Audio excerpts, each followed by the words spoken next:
लोकसभेची निवडणूक आहे। ही निवडणूक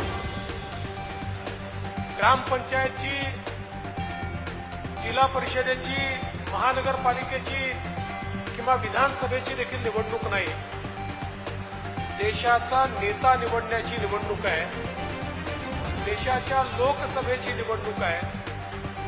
पुढचे 5 वर्ष देश कोणाचा हातात द्यायचा याचा फैसला करण्याची ही निवडणूक आहे। आणि आज देशामध्ये 2च पर्याय आपल्याला दिसतात। एक पर्याय आपले नेते, विश्वगौरव, विकास पुरुष असलेले आदरणीय नरेंद्र मोदीजी आहेत आणि मोदीजींच्या नेतृत्वात लोकसभेची निवडणूक आहे। ही निवडणूक ग्रामपंचायतची, जिल्हा परिषदेची, महानगरपालिकेची किंवा विधानसभेची देखील निवडणूक नाही।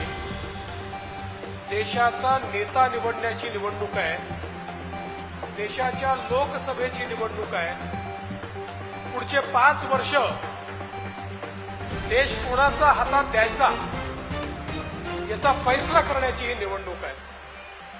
आणि आज देशामध्ये 2च पर्याय आपल्याला दिसतात। एक पर्याय आपले नेते, विश्वगौरव, विकास पुरुष असलेले आदरणीय नरेंद्र मोदीजी आहेत आणि मोदीजींच्या नेतृत्वात आपली महायुती आहे। भारतीय जनता पार्टी आहे, शिवसेना आहे, राष्ट्रवादी काँग्रेस आहे, रिपाई आहे, पिरिपा आहे, मनसे आहे, अशी एक प्रचंड मोठी महायुती आहे।